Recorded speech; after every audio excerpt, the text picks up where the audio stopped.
more for Nana. 2020, 2020, yes, woman, Nana. 2020, 2020, 4 more for Nana. 2020, 2020, yes, woman, Nana. 2020, 2020, yes, woman, Nana. 2020, 2020, yes, woman, Nana. What can you plenty?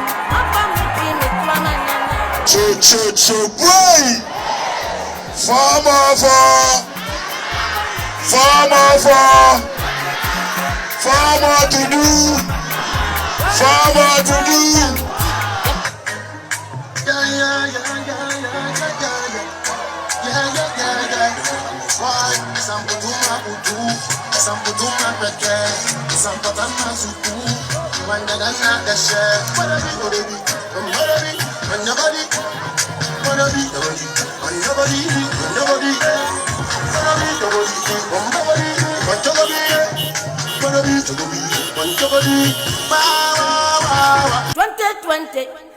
Twenty, 4 more for Nana. 2020, 2020, yes, woman, Nana. 2020, 2020, 4 more for Nana.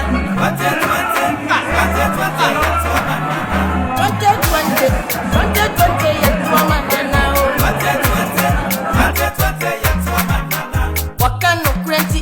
Papa, me dream it, woman, Nana. 2020, 2020, yes, woman, Nana. Your Excellency, your visit today to Anglonga District, which you created on the 19th February 2019, is a clear indication and demonstration of true love and respect you accorded to the chiefs and people of the Anglonga District. A good and caring farmer always visits the new tree he planted, and it is always a pleasure and heartwarming for that farmer to see the new tree growing and bearing fruit. We, the chiefs and queens of Anglonga District, share the joy of your visit.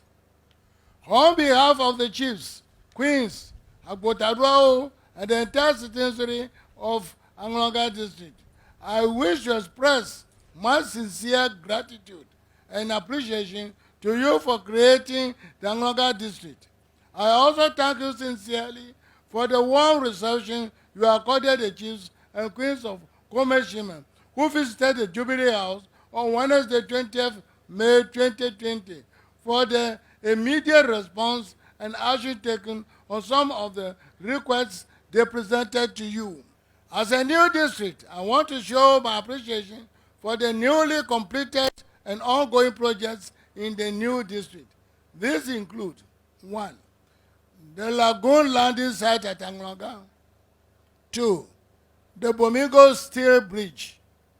3. The new district assembly complex being constructed.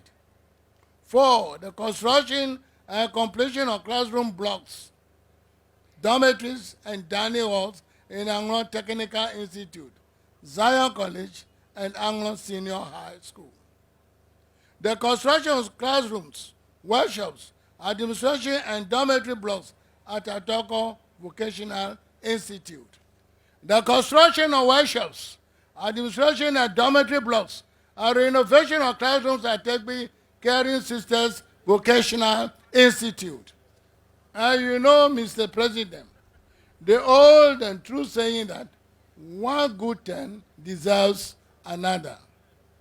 We assure you of our unflinching support in bringing development to our district and wish you God's protection, guidance, wisdom, and all the best and success in your campaign for 4 more years.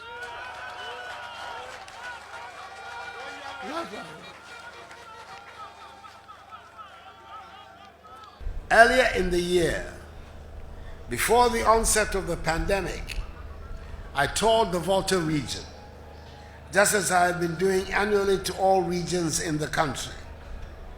I am back again, and I'm glad to have this opportunity to come and pay homage to Togbe Sri III, the Awamafia of the Anglo State, a traditional ruler I respect highly and whose people are very dear to me.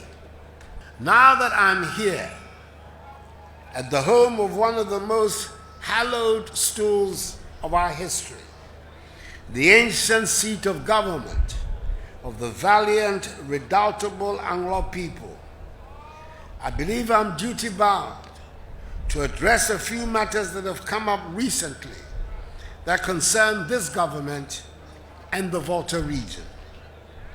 Indeed, I cannot imagine a more suitable venue. I, like everybody else, heard about the uproar that greeted the recent deployment of military personnel along the borders of our country, including the Volta region.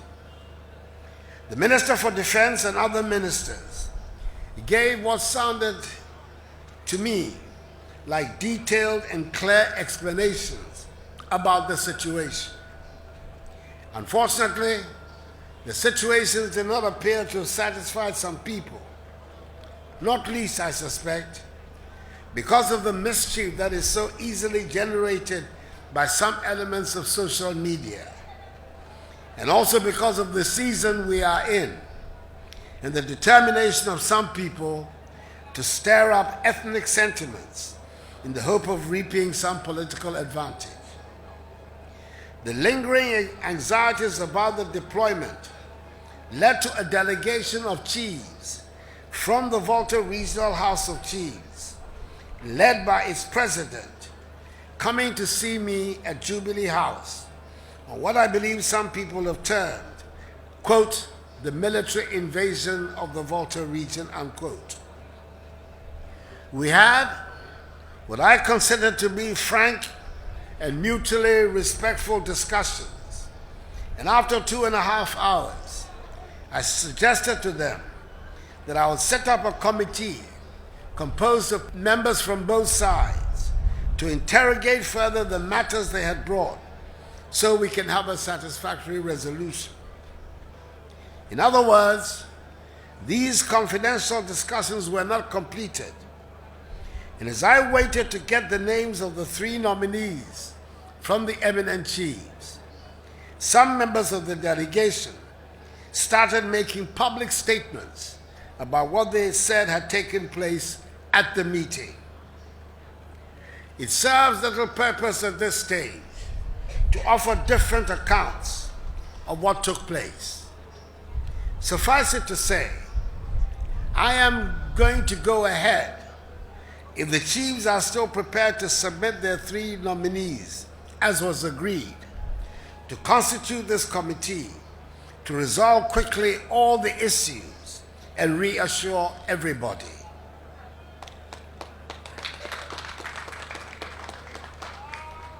Hopefully, this will allow us to deal with the matter of the border post at Leklebi Kame, which provoked such controversy, and the incidents in the town of Honuta, which gave birth to the allegations of military harassment. Corrective measures, if called for, will be instituted. Togwisri, Togbeo, Mamao, distinguished ladies and gentlemen, let me spell out clearly again, for the benefit of all of us, that the Volta region was not singled out for any special military operation, and there was certainly no political or ethnic agenda. We live in a difficult neighborhood where terrorist activities have become everyday matters for many countries in the region, especially, regrettably, in our immediate northern neighbor of Burkina Faso. That we have so far been spared the ravages of the terrorists is the result of the hard work and constant vigilance of our security services and the grace of the Almighty. But we have to be on constant alert, and if and when we have reason to tighten the security along our borders, it is my responsibility to do so, and we shall do so. It needs no repeating that we are in the midst of a pandemic and our borders are closed and have been closed since March to keep out imported COVID-19 cases. Let us not forget that whereas the first COVID cases enter our country through travelers by air, the first cases in the Volta region came from people who entered the country through unapproved land routes not far from here. The deployment of the military personnel along our borders was a nationwide exercise and was done across all our borders and not in the Volta region alone. There are currently 1,000 military personnel deployed along our borders, of which 163 are deployed along the Volta region border. The immigration services often call for military backup when they see the name. This has been labeled, quote, a military invasion of the Volta region. Togbeo, Mamao, Volta region is an integral part of the Republic of Ghana.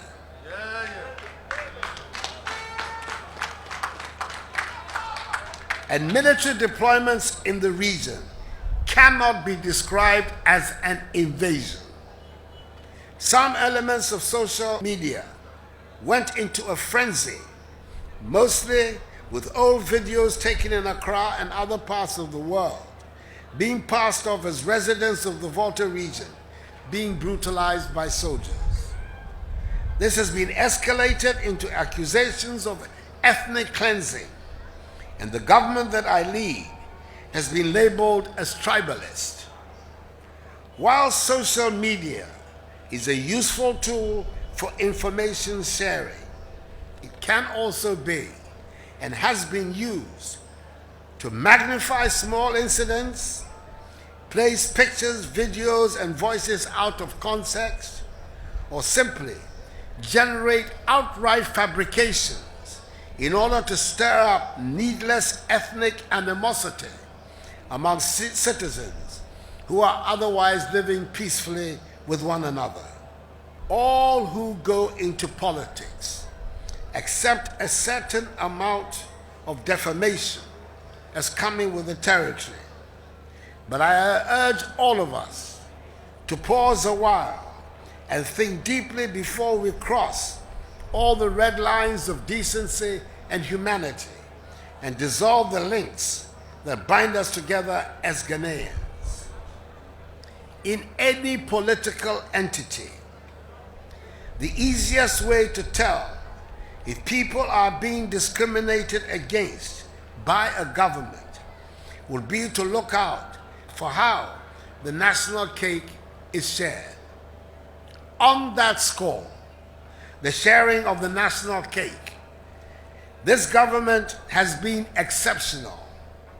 We have spread development projects equitably, and areas that have not seen or felt the presence of government in 60 years of independence are witnessing some development today. I dare say this area has done quite well under this government.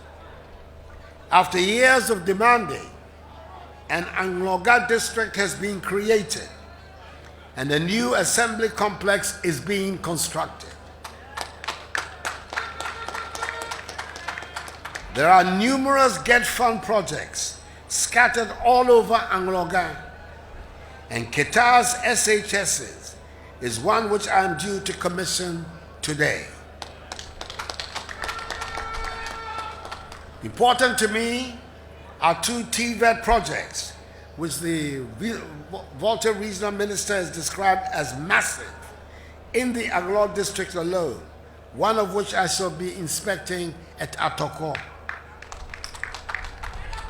There is the Qatar Landing Beach project, construction of which commences in September. And of course, that which has brought me here today, the 85 million euro facility for the Qatar water supply rehabilitation and expansion project. And as I said earlier, the Qatar Harbor project is very much on the horizon. And God willing, I'll be back here to cut the sword for the commencement of construction.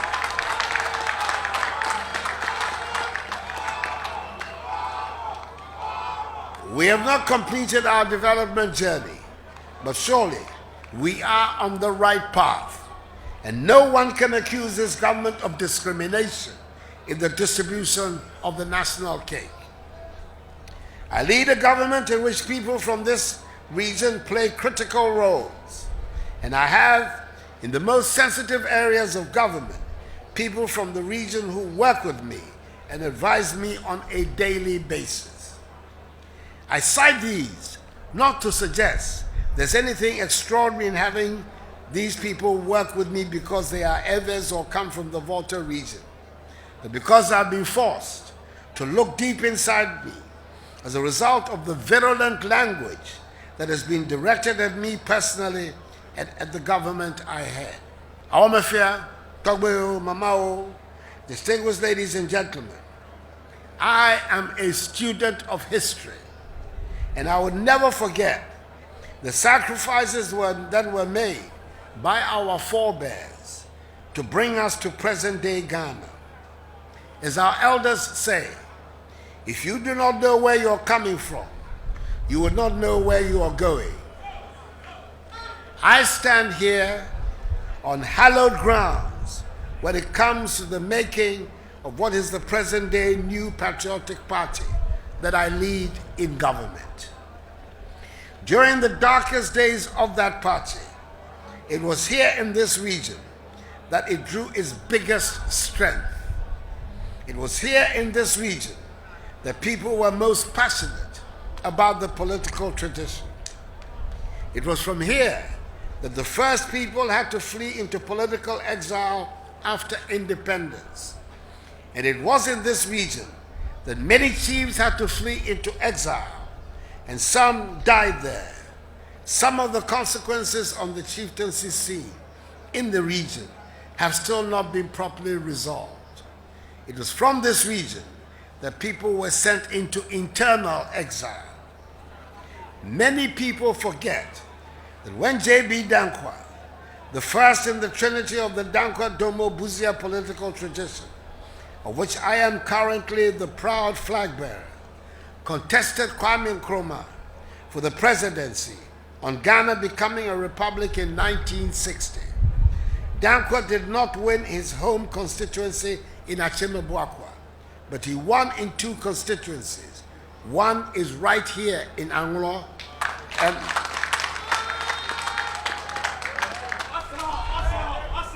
and the other is Ho West. Even there was a little tribal brittle bone within my makeup, which there is not. I would not choose the Volta region as a target. History will not allow me. We sang our formal national anthem, God Bless Our Homeland Ghana, and the informal one, Mia Denyiba Lolo La.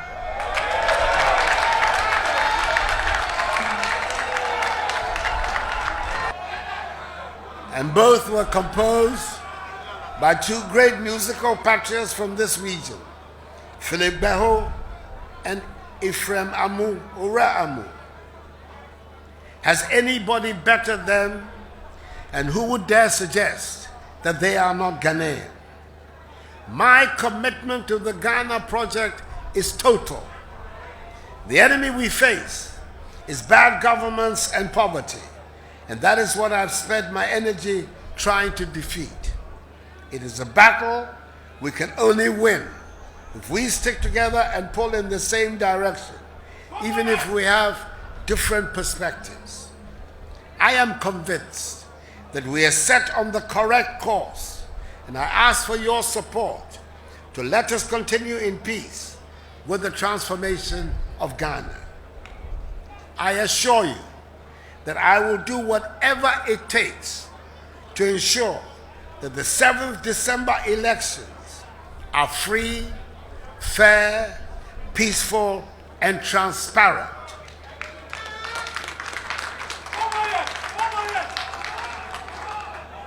So that the will of the Ghanaian people is made manifest. May God bless Togbe Sri III, the Awomafi of the Anglo State, the people of Anglo and the Volta region, and us all. And may God bless our homeland Ghana and make her great and strong. I thank you all for your attention.